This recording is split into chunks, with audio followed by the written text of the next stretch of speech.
Hi all, welcome to I plus. ഞാൻ അക്ഷര.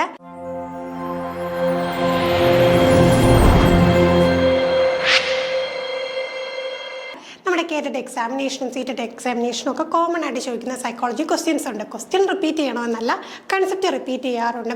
Same concept തന്നെ പുതിയ രൂപത്തിൽ നമുക്ക് ചോദ്യപേപ്പറിൽ കാണാൻ സാധിക്കും.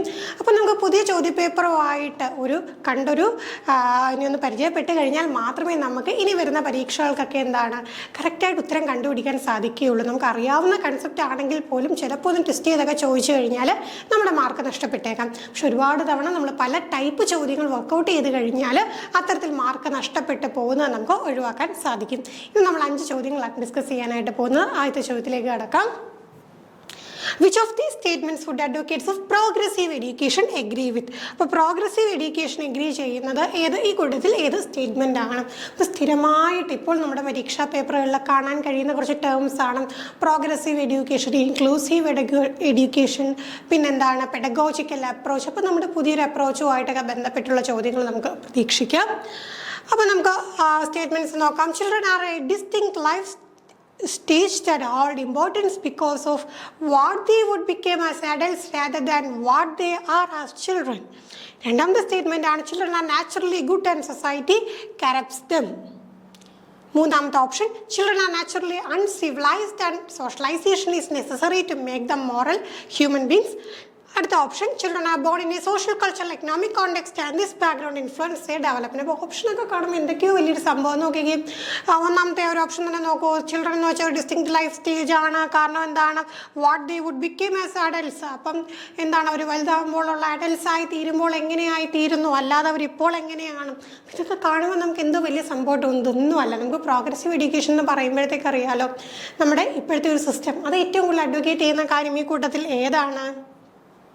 Children are born in a social, cultural, economic context and this background influence their development.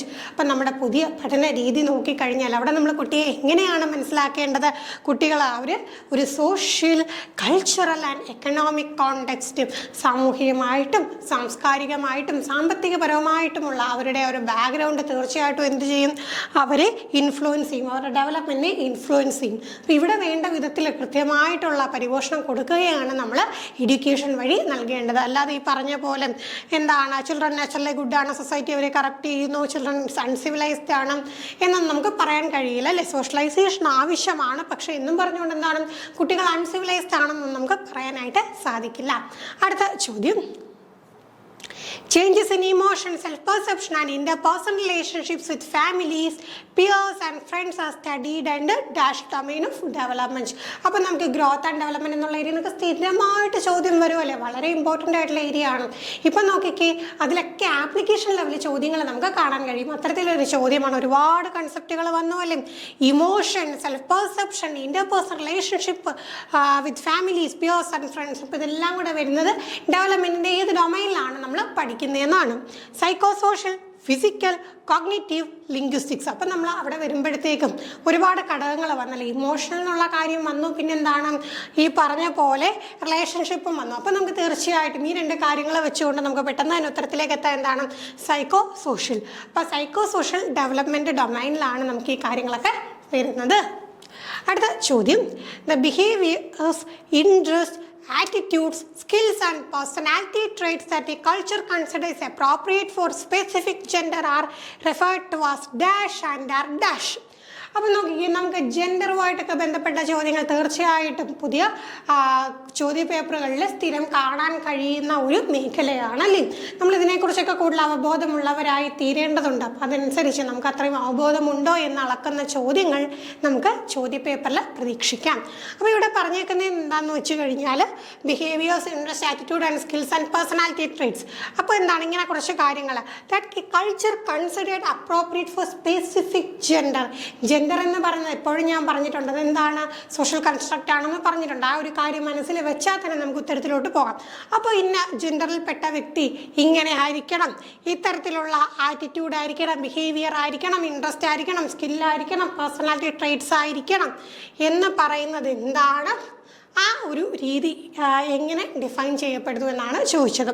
Options നോക്കാം. Gender identity genetically determined, gender roles culturally defined, gender roles genetically determined, gender identity culturally defined. അപ്പോൾ എന്താണ്, specific ജെൻഡറിന് എന്ത് ചെയ്യുന്നുണ്ട്, ഇത്രയും കാര്യങ്ങൾ attribute ചെയ്ത് കൊടുക്കുന്നുണ്ട്. അങ്ങനെയാണെങ്കിൽ അതിനെ നമുക്ക് എന്ത് പറയാൻ സാധിക്കും, ജെൻഡർ റോൾ എന്ന് പറയുമല്ലേ.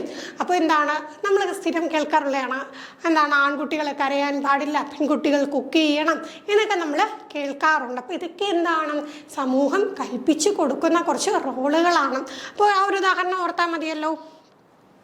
പിന്നെ ഇതൊരിക്കലും നമുക്ക് എന്താണ്, ജെനറ്റിക്കലി ഡിറ്റർമൈൻഡ് ആണെന്ന് പറയാൻ കഴിയില്ല.